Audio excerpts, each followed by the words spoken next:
nature does not concern itself with what people are searching for. The Hadzabe understand this better than anyone because in the course of a single morning, they are sometimes forced to change direction and adapt to whatever the land presents.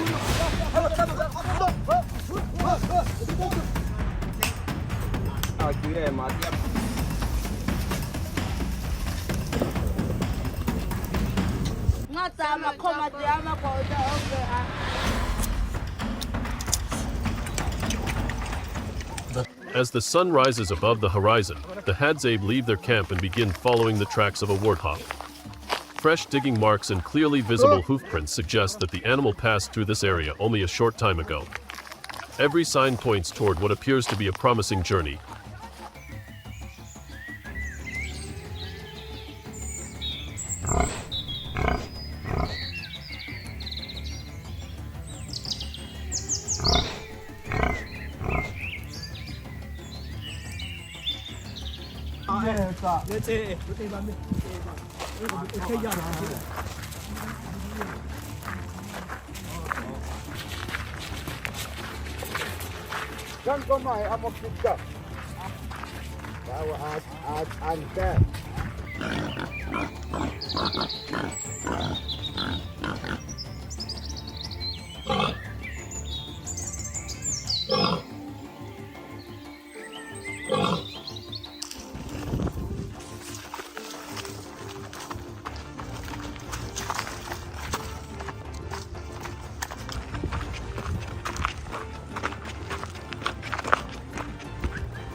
Before long, however, the journey takes an unexpected turn. Right along the Warthog Trail, the group discovers large footprints with the distinctive rounded paw pads of a lion. They stop for several minutes to study the tracks, examine the direction of travel, and consider whether it is safe to continue. If the lion is still nearby, following the Warthog Trail would become an unnecessary risk.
The wind sweeping across the savannah seems louder as the group quietly evaluates the situation. One poor decision could bring them too close to the territory of the region's most powerful predator.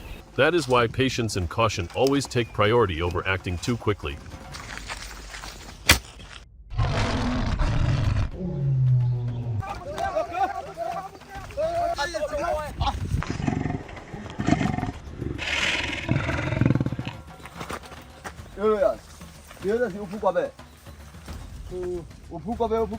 They choose another direction where the landscape is more open and there are fewer signs of large predators. This decision does not mean giving up on the journey. It simply means adjusting their plan to match the conditions around them.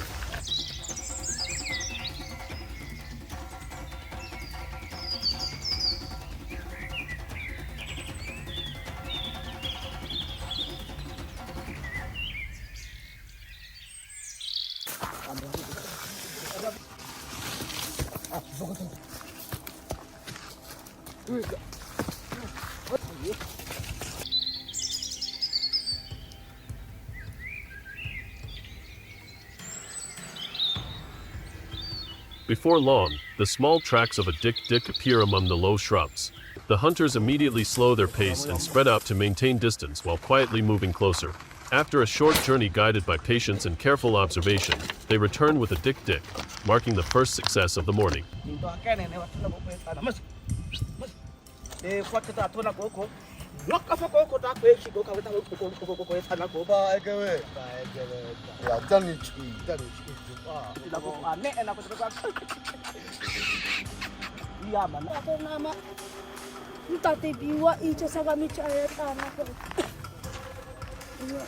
Apa? Cuma kau tak.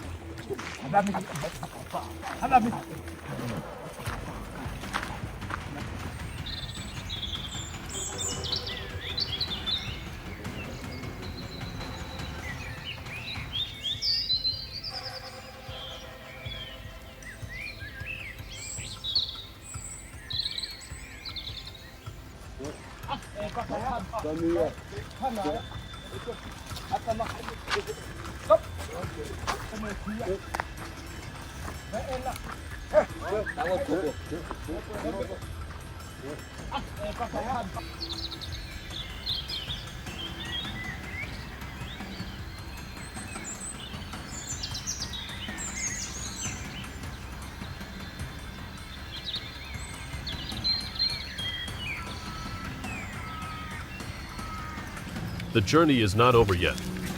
On the way back, the group unexpectedly comes across a warthog feeding in a completely different area, well away from where the lion tracks had been discovered. This time there is no reason to hesitate.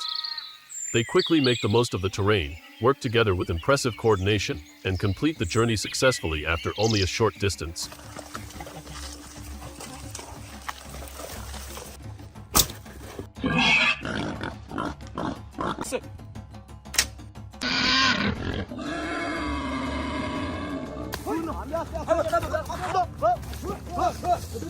By the end of the morning, the Hadzabe returned with both the dik-dik and the warthog. The day has not unfolded according to the original plan, but their ability to adapt to the changing conditions of the natural world allows them to bring valuable food back to the community. If you are impressed by the Hadzabe's remarkable ability to adapt, please leave a like to support more stories about life in the African wilderness. After returning to their resting place, the Hadzabe do not light the fire immediately. The rewards of the morning journey are placed beneath the shade of a tree as everyone prepares for the next stage. Each person naturally takes on a familiar task without the need for instructions or assigned roles. Movements that have been repeated for generations unfold effortlessly, creating a steady rhythm built on experience and cooperation.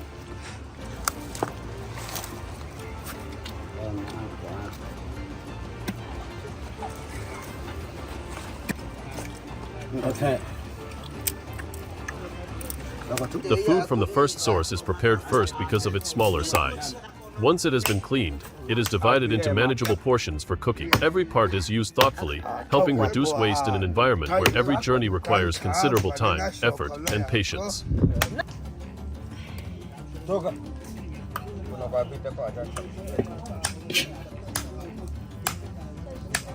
Next comes the larger food source, which requires more time and teamwork to prepare.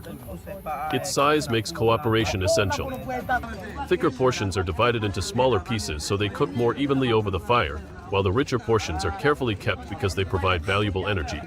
In an environment where every journey to find food brings uncertainty, these nutritious portions are especially appreciated.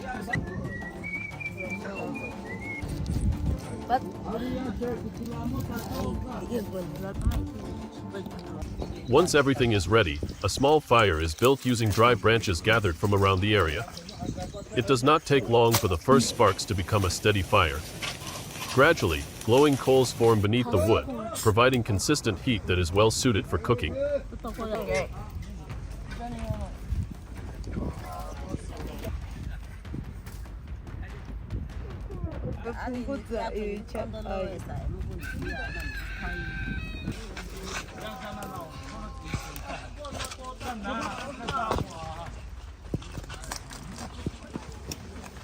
There are no cooking pots and no elaborate recipes. The food is placed directly over the glowing coals or held at just the right distance from the fire so it cooks slowly. The Hadzabe continually turn each portion so the heat spreads evenly across the surface while preventing the outside from cooking too quickly. Years of experience allow them to recognize exactly when each portion should be turned or removed from the fire without relying on any measuring tools.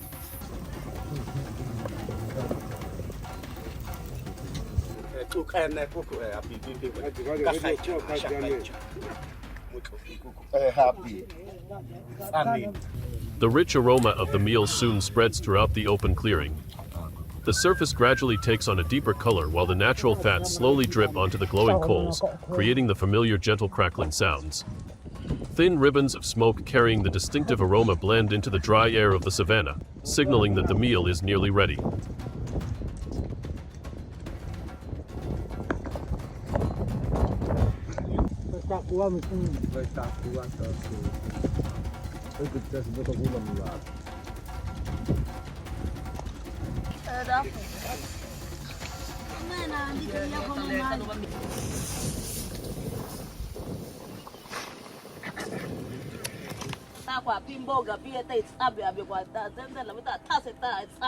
The cooking continues at a calm and steady pace without wasting a single moment. Everyone watches the fire while adjusting the position of each portion to make the best use of the glowing coals. Rather than building a large fire, they value steady, even heat because it helps preserve the tenderness and natural flavor of the food. Would you like to discover how the Hadzabe prepare other natural food sources? Let us know what topic you would like to see in the next video. Once the food has cooled slightly, everyone gradually gathers around the fire. Children, adults, and elders sit together in small groups, waiting for the meal to be shared. No one is overly concerned about receiving more or less than someone else because what matters most is that the entire community has food after a long morning.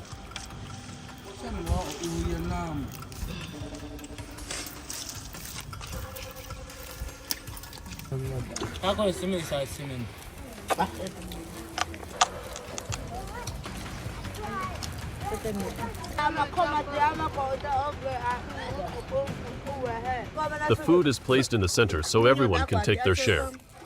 Larger portions are often divided into smaller pieces before being passed from one person to another. If there is still honey or wild fruit gathered during the day, it is also brought out to accompany the meal.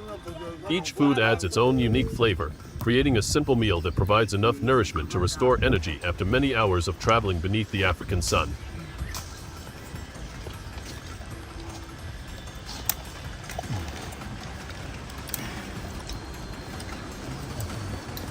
The meal unfolds at a relaxed pace. Short conversations and occasional laughter create a warm and comfortable atmosphere. After many hours focused on finding food, this is one of the few moments when the entire community can sit together without feeling the need to hurry.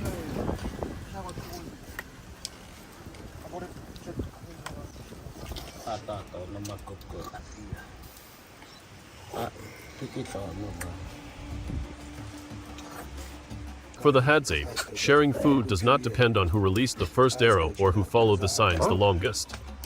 Once the food has been brought back, its true value lies in the opportunity for the entire community to share in the rewards of the journey. This tradition of sharing has helped them remain closely connected in an environment where every day can bring completely different challenges.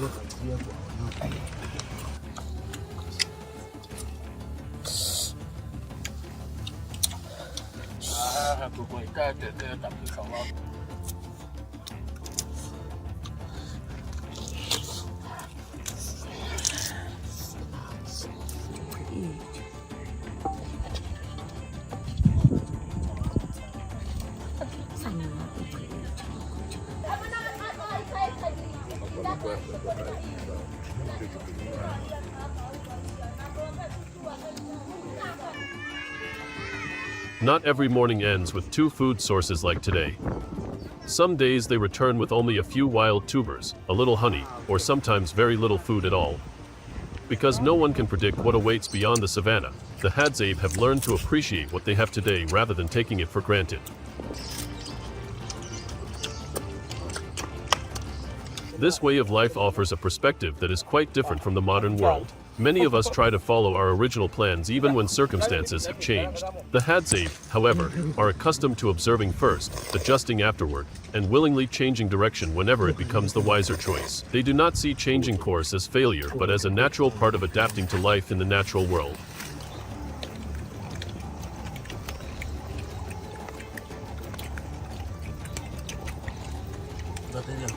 Perhaps that is why they have been able to preserve this way of life through so many generations. Nature does not always provide the outcome we expect, but it always offers new opportunities for those who are patient enough to observe and flexible enough to adapt.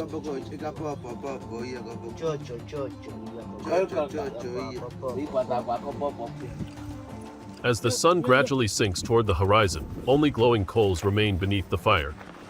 Another day comes to a close across the savannah, bringing new stories, shared meals, and valuable experience gained from every journey.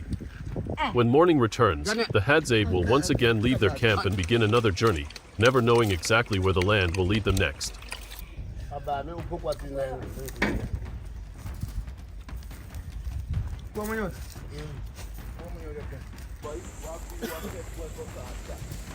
Leaving the familiar area, they move into dry bushland where every trace can lead to an opportunity. The first steps are not rushed. They carefully observe the ground, noticing small signs scattered across the sand.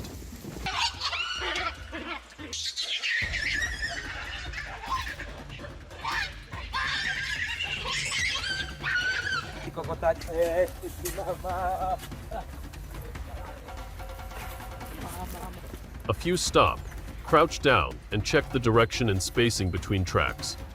These signals are enough for them to understand that smaller food sources are nearby. It does not take long before they notice movement in the trees ahead. A group of baboons makes loud calls, easily drawing attention and revealing their presence in the surrounding area.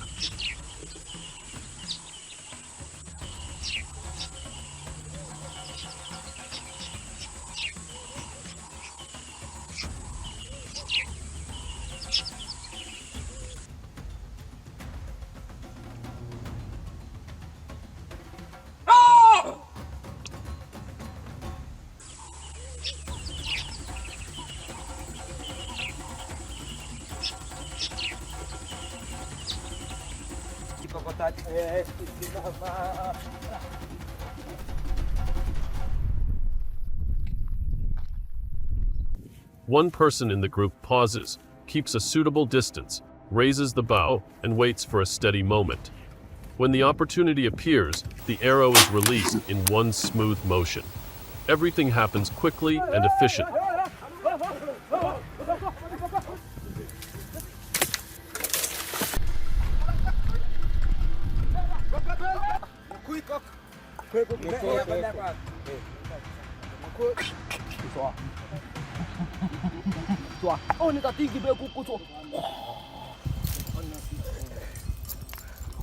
The group continues moving without staying too long. For them, small opportunities like this are a natural part of the journey, helping maintain rhythm and focus. They continue forward, keeping a flexible formation and observing in multiple directions. More tracks appear, small but clearer. They follow for a short time, adjusting their path based on what they observe. Not every situation requires a long pursuit. Once they have enough, they shift toward the next objective.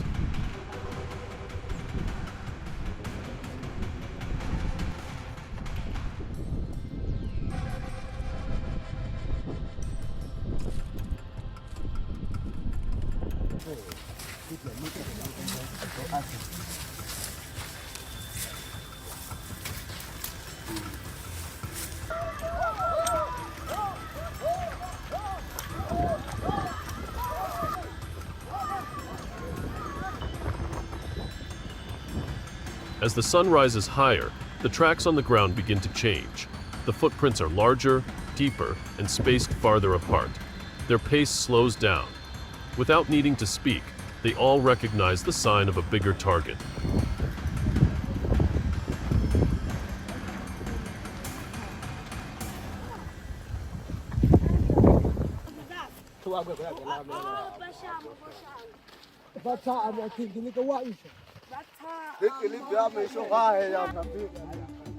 They begin tracking more carefully. Their steps remain steady, avoiding unnecessary noise. Each person watches a different direction, ensuring nothing is missed. The trail stretches across multiple areas, leading them farther from where they started.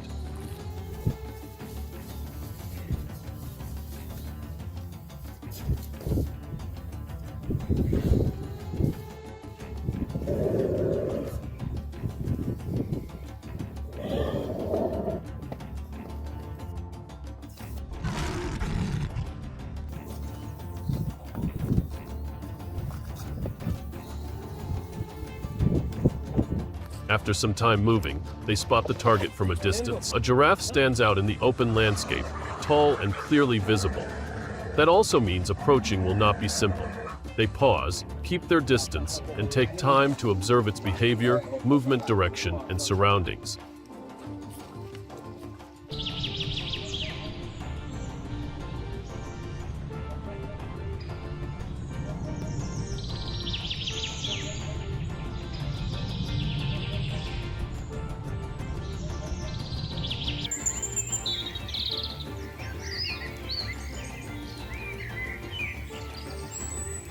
Instead of moving in immediately, they adjust their positions, using natural cover where possible. Every movement is slow and controlled. They do not try to close the distance quickly, but wait for a more suitable moment.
When the opportunity appears, they coordinate smoothly, staying focused and using the timing well.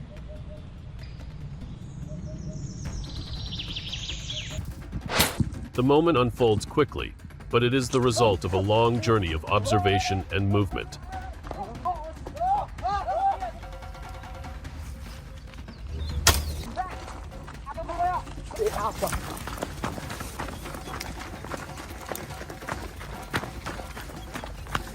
Today's journey shows a clear difference between small opportunities and a larger goal. One is fast and flexible.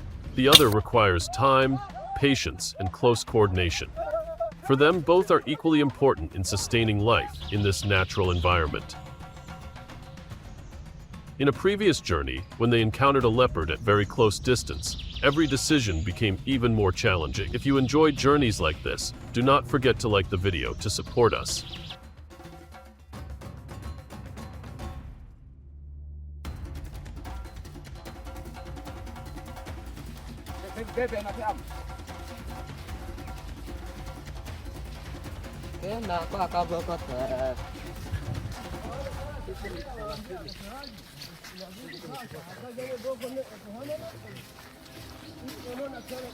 When they return to the familiar area, the group's pace gradually slows down. What they bring back from the journey is placed in an open space where everyone naturally gathers. Without any formal arrangement, each person joins the preparation based on their own experience.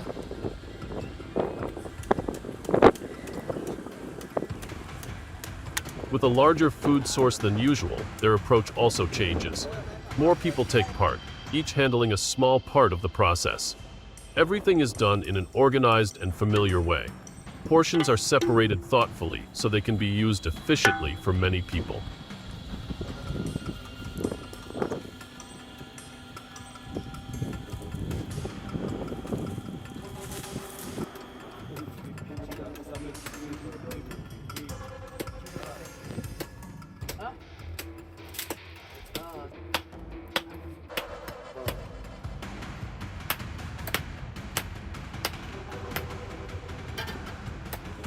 In another area, fire making begins.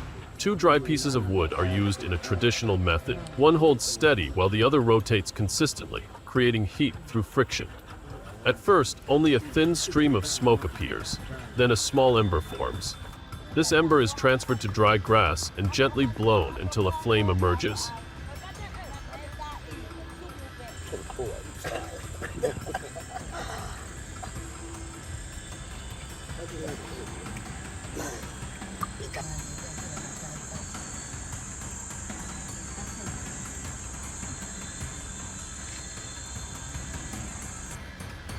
Then it's got her.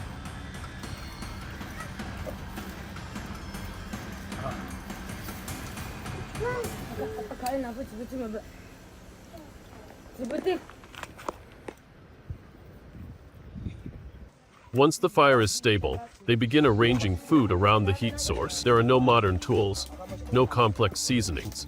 Everything is prepared in the simplest way, keeping its natural state. Smaller pieces are placed closer to the heat, while larger portions are adjusted based on the time needed.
Because the amount of food is larger, they do not rely on a single spot. Several fire points are created so preparation can happen at the same time. This helps everything move more efficiently without disrupting the group's overall rhythm.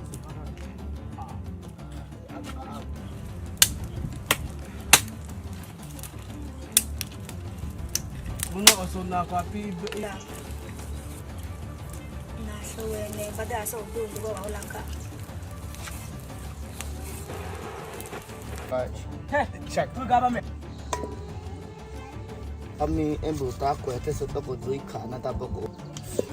Come be.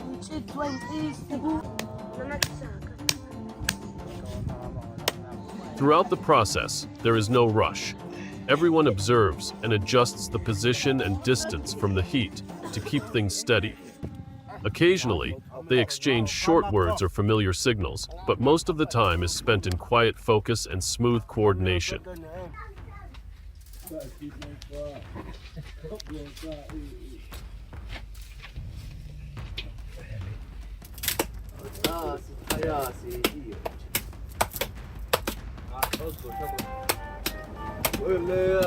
They do not prepare more than needed. Some is used immediately, while the rest is arranged to be used gradually in a suitable way.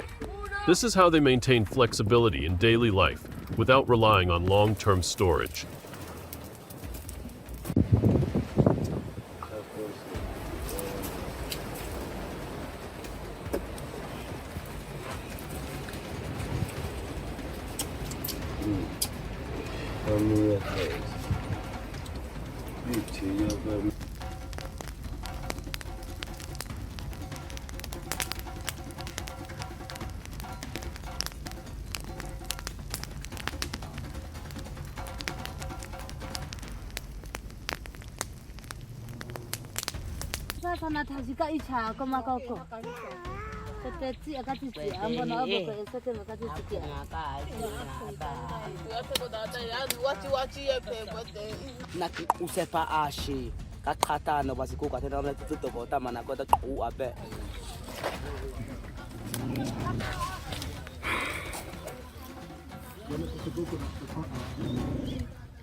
The fire at the center is not only a source of heat, but also a point of connection. People gradually move closer, watching each step come together.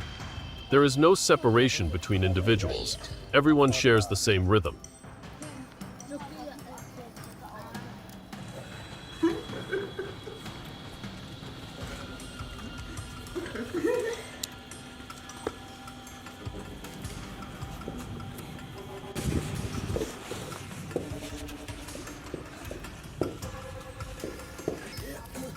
Va bene a te.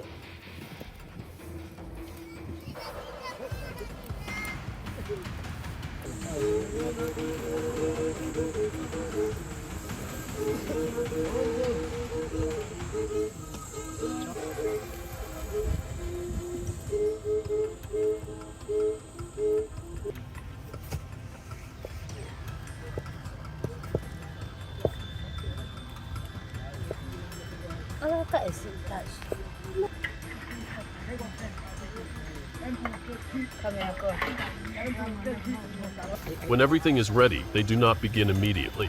A short pause appears, like a natural transition from the outside journey to a shared moment together. What creates the greatest value in this moment, the food itself, or the way it is shared? Leave your thoughts in the comments.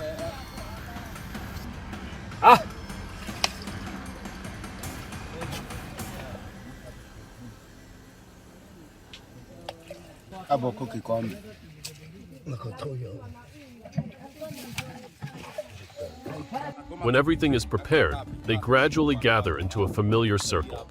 There is no clear signal to begin, but everyone understands the moment has arrived. Food is brought out, not divided individually, but shared in the most flexible way.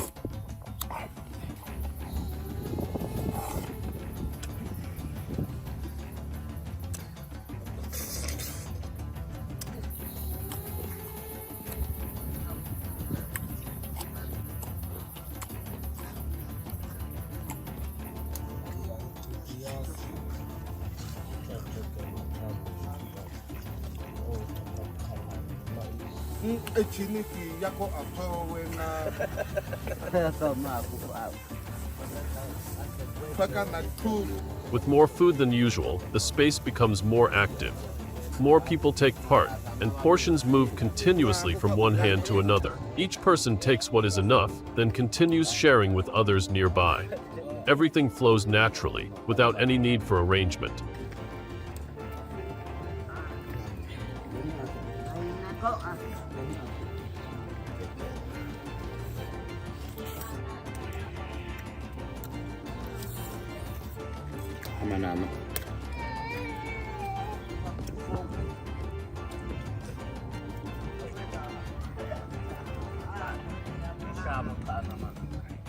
Children move around, sometimes near, sometimes farther away, but always return to the circle when needed. They receive small portions and blend back into the shared space. There is no clear separation between groups. Everyone participates comfortably.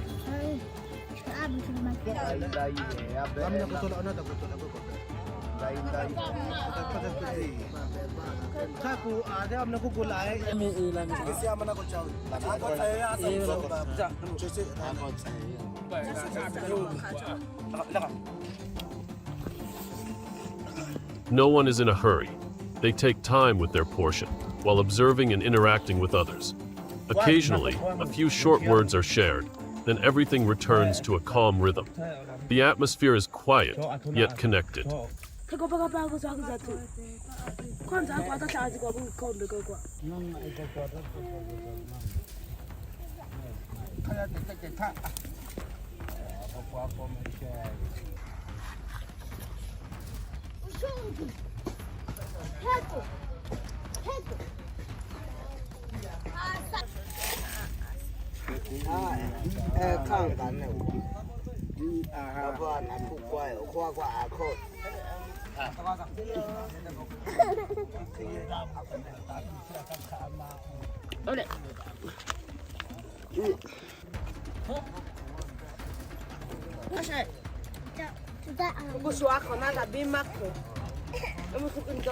The most noticeable difference is the scale. Compared to days with smaller food sources, this time there is enough for more people to take part. This does not change how they share, but expands the sense of connection. Portions spread naturally across the group without strict rules.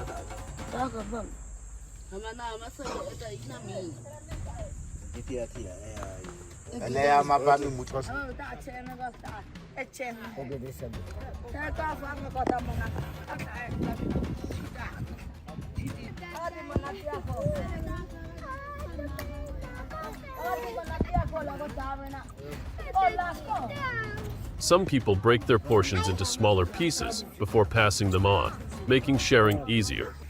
Others receive and adjust based on their needs, ensuring no one is left behind. Everything remains flexible yet balanced.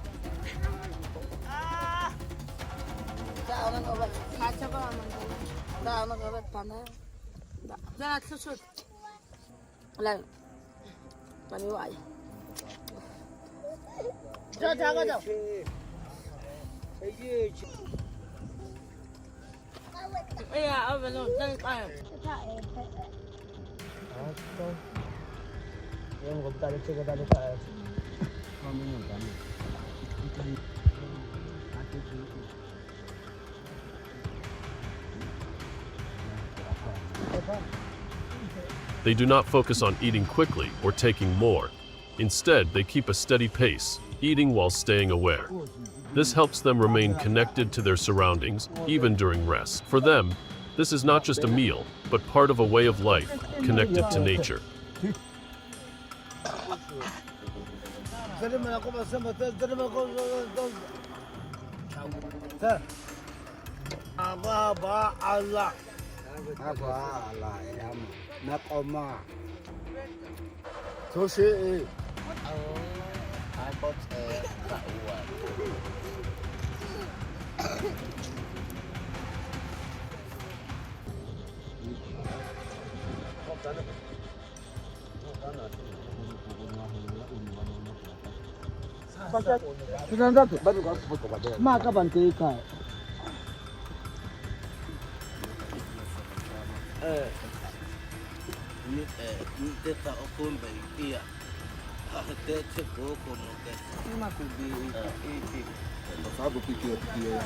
They also do not keep leftovers for long-term storage. What they have is used in the most practical way for the day, enough to maintain energy and stability for the group.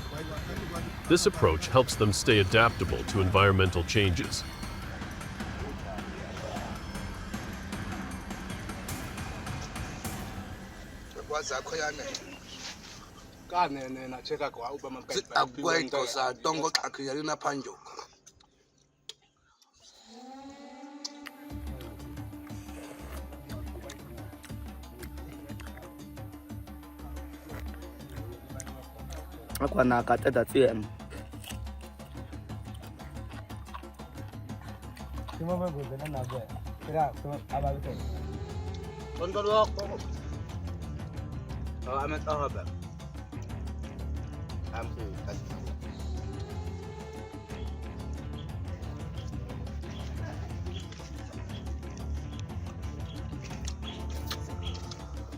In the end, what remains is not just a sense of fullness, but a lasting connection. Each person participates in their own way, yet contributes to a shared rhythm.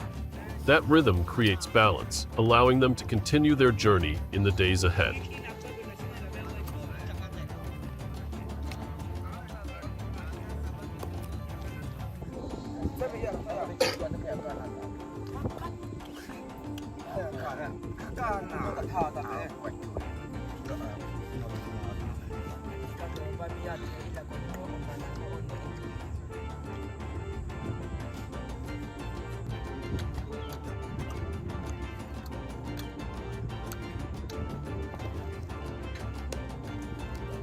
Even when the journey ends, the surrounding environment still holds uncertainty. In another moment, when they were near an area with lions, caution remained necessary until the very end.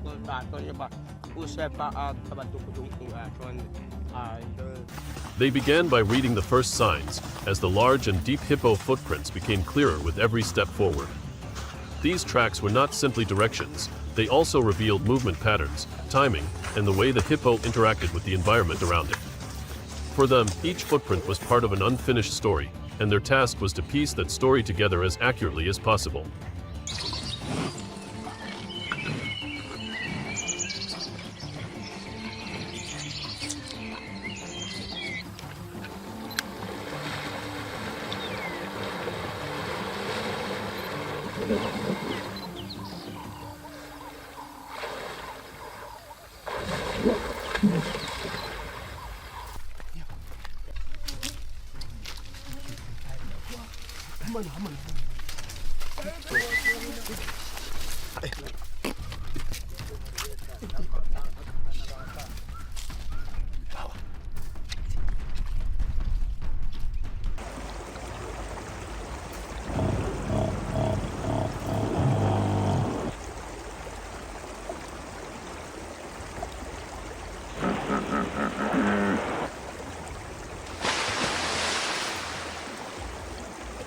There was no rushing in the way they moved forward.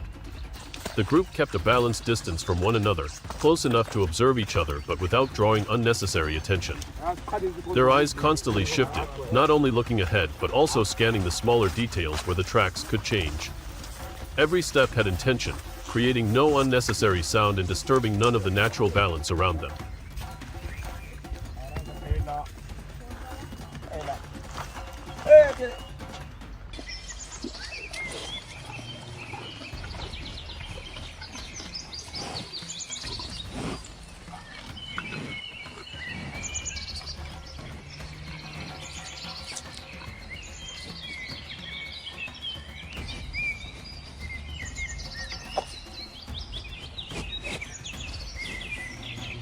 A hippo is not an animal that can be approached in an ordinary way. They understood that clearly. So instead of moving in a straight line, they chose to circle slightly, maintaining a favorable position while still keeping the necessary level of control.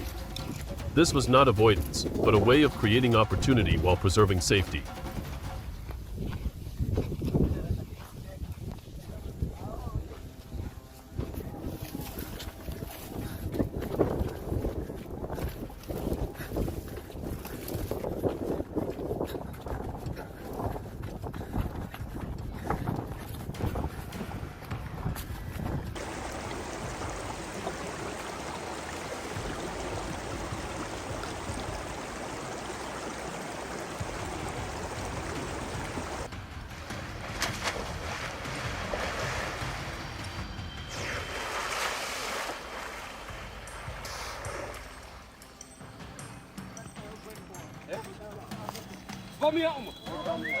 As the hippo tracks became fresher, the rhythm of the group also changed. The deeper and clearer footprints showed that the distance was getting shorter. Nobody said anything, but everyone felt the shift. They slowed down almost at the same moment, as if entering another state where every movement needed careful consideration.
A few members of the group took observation roles, standing in positions that gave them a wider view, while others continued forward in small, careful steps. They were not completely separated, but they also did not move too closely together. This slight spread gave them more flexibility while still maintaining the connection they needed.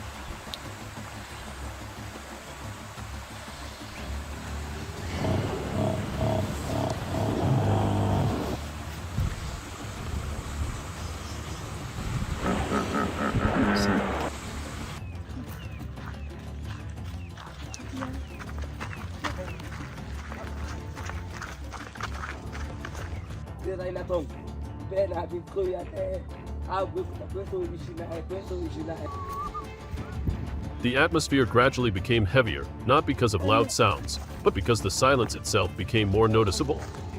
The natural movement around them seemed to slow down. It was not a specific sign, but for them it was enough reason to stop and reassess the situation.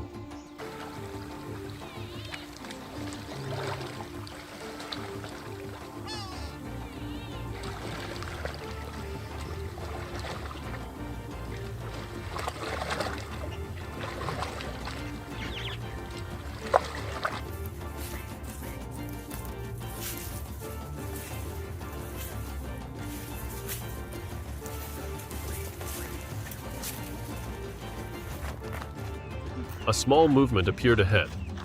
Not completely clear, but enough to confirm that the hippo was nearby. The distance was no longer an assumption, but a reality that needed to be handled carefully.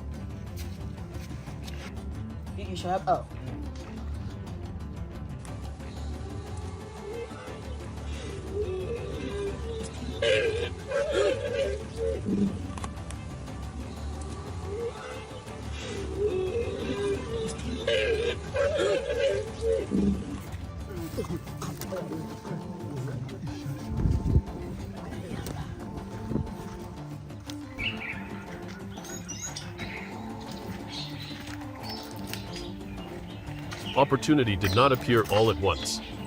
It revealed itself piece by piece, through short openings and limited angles.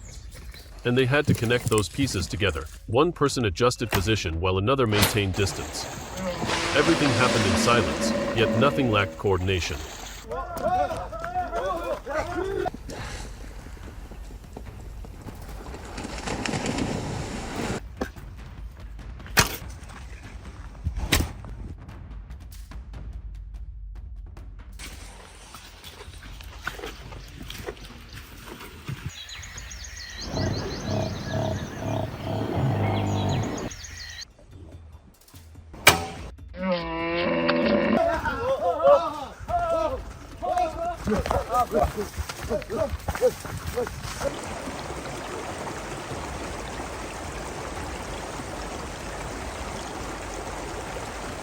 Do you think a large food source can completely change the rhythm of an entire group's life?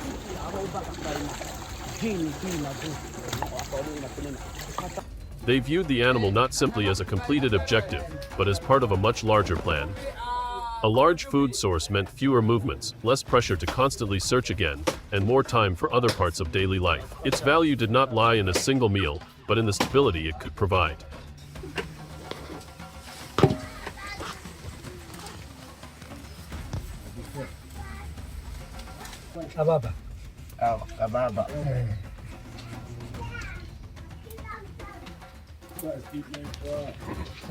The atmosphere no longer felt tense, but instead became clearer and more practical. The decisions being made were no longer about facing risk, but about making the best use of what they already had. They considered which portions should be used immediately, which could be kept for later, and how to make sure nothing would go to waste. This was not hurried use, but a thoughtful approach shaped through generations of experience.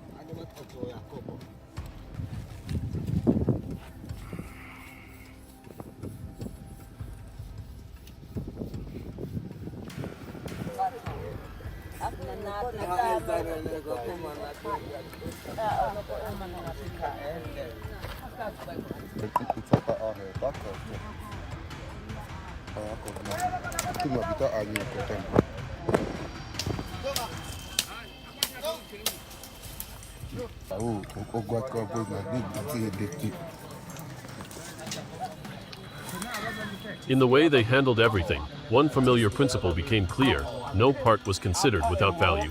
Every portion of food was viewed as a resource that could serve different purposes.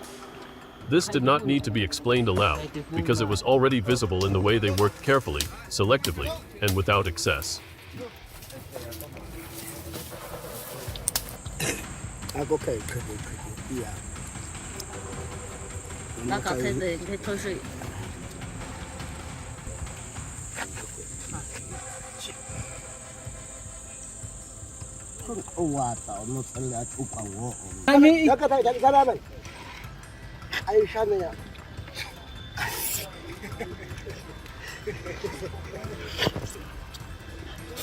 Time no longer moved with urgency, but instead followed a steadier rhythm. Nobody tried to finish faster, and nobody delayed the process either. Everything unfolded at the exact pace it needed, as though they were adjusting themselves to the environment around them.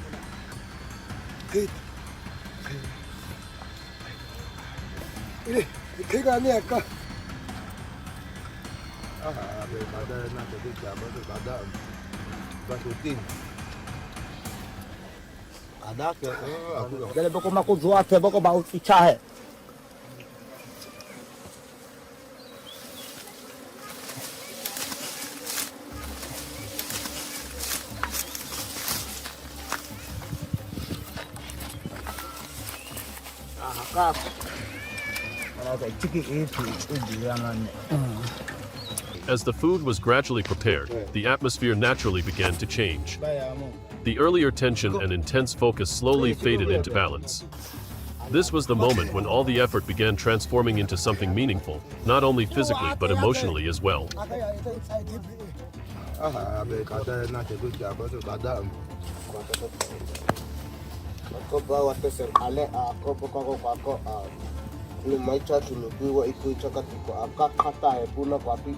Kongolo asaya hakutukutu eta komana wakubema shuku abe yako koko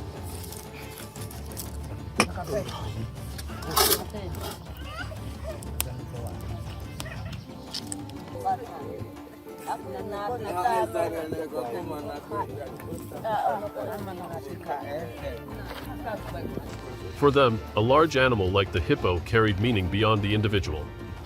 It was something that could be shared, something that strengthened connection within the group, and something that helped keep the rhythm of daily life stable. No explanation was necessary because everyone already understood that what they had in that moment did not belong to only one person.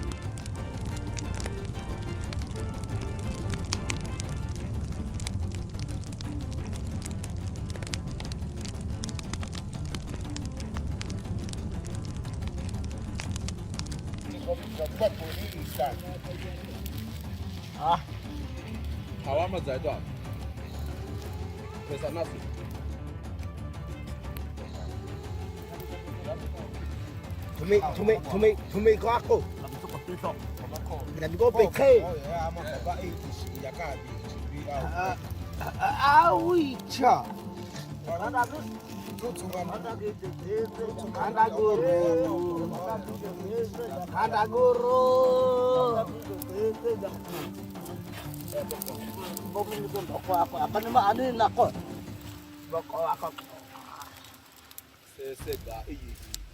Kandangulu. Kandamaguru masesega. Mana mahimbera. What age you know?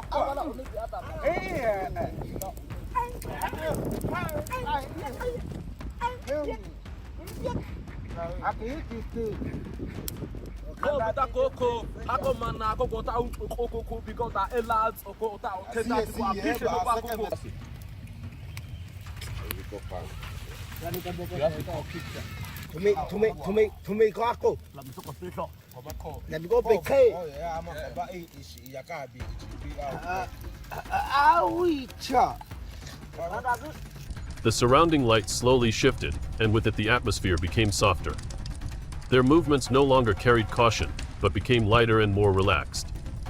Their focus was no longer on achieving something, but on preserving and making use of what had already been achieved.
It became a form of assurance, something that gave them more time, more choices, and more control over the days ahead. It was no longer about the hunt itself, but about how the result of the hunt became part of everyday life.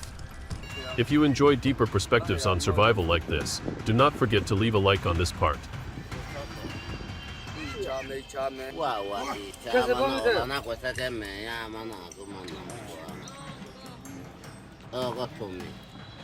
When everything was ready, they did not begin immediately. The Hadzabe group slowly gathered together, not in fixed positions but still maintaining a familiar distance. There was no clear signal marking the beginning, yet everyone understood when the moment felt right. The food was divided into balanced portions, without strict rules yet always guided by a natural sense of fairness. The elders, those who directly joined the journey, and the other members were all considered in a way that needed no explanation, like an order that had existed for a very long time.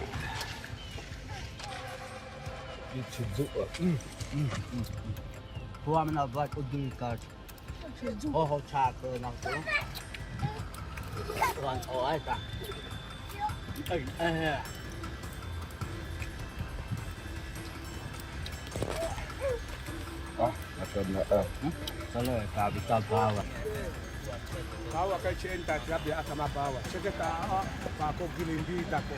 Ako kasa otaka na besa gilindi da. Atama pe manatebe bebe kwa asema.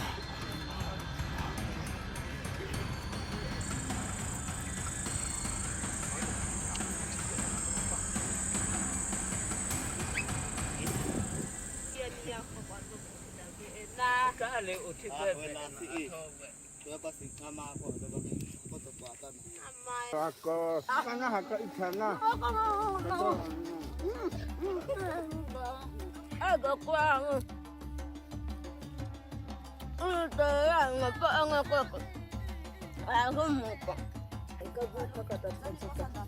Aku ni kasanda kawi kwa te au noko sanda ko alafu ko te awa imas.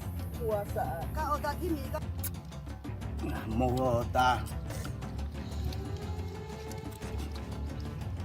They ate slowly, without rushing, each person following their own rhythm while still blending into the group as a whole. The atmosphere was not loud, but it was not completely silent either. Sometimes there were short conversations, exchanged glances, or a quiet smile when someone recalled a moment from the journey earlier in the day. For them, eating was not only about maintaining energy, but also about connection. Every portion of food carried a story, and when they shared the meal, they were also sharing that journey.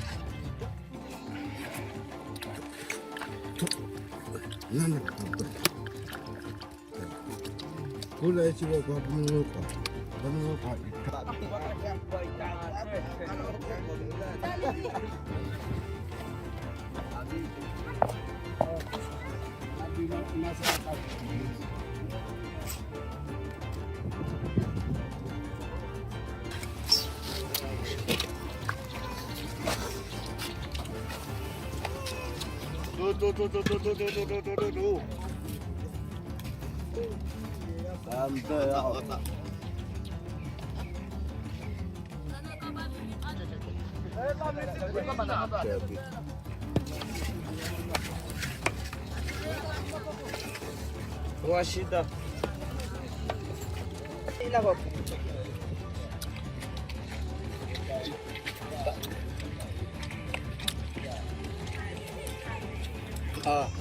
What's your?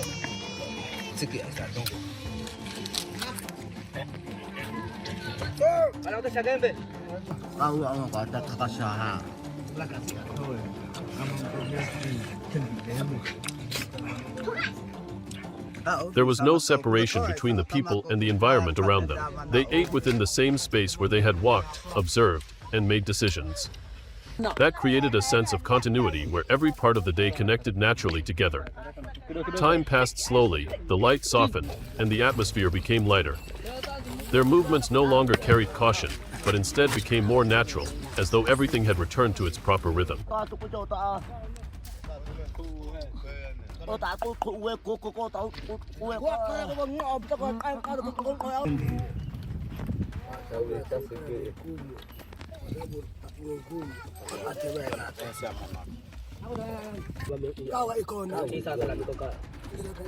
But the day was not over yet. As the meal slowly settled, a few small signs began appearing nearby. Nothing obvious, nothing immediately noticeable, but enough for a few members of the group to recognize. Small movements and familiar signals they had learned to read over time. Not a large animal, only a small opportunity. A few members stood up, without urgency or tension. There was no complicated preparation, only natural reaction.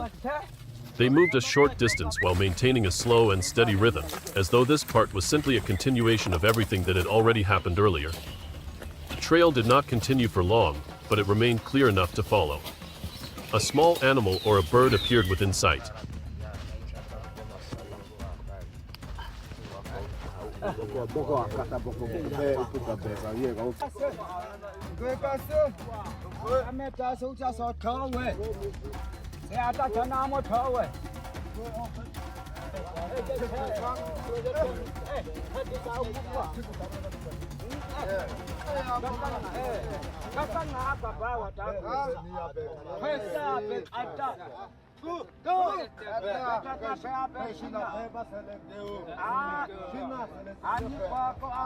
There was no need for complicated strategy and no tension like before.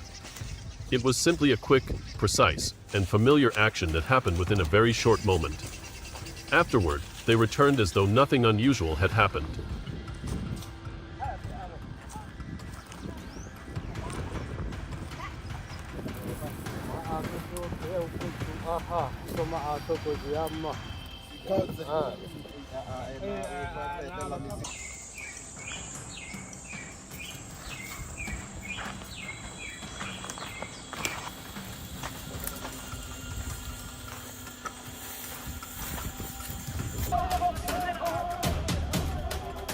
Mama unu kebi.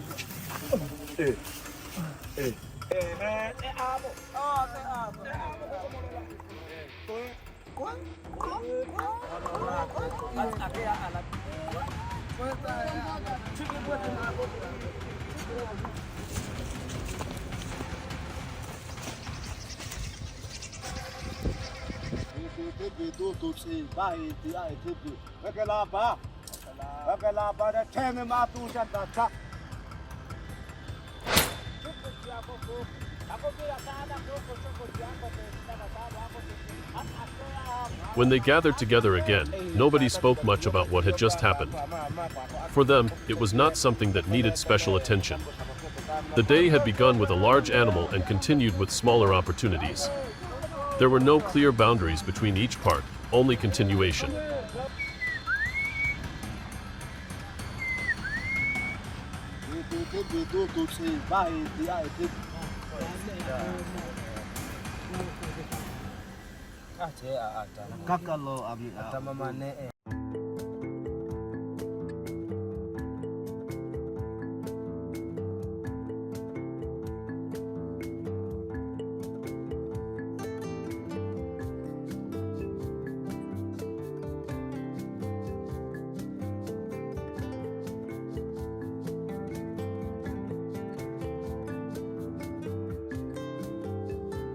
Thank you for joining us on this journey to discover the life and culture of the Hadzabe. If you enjoy authentic stories about survival, traditional ways of finding food, and indigenous cultures, do not forget to leave a like, subscribe to the channel, and turn on notifications so you never miss future episodes. We look forward to seeing you on our next journey of discovery, where every corner of Africa holds another remarkable story waiting to be told.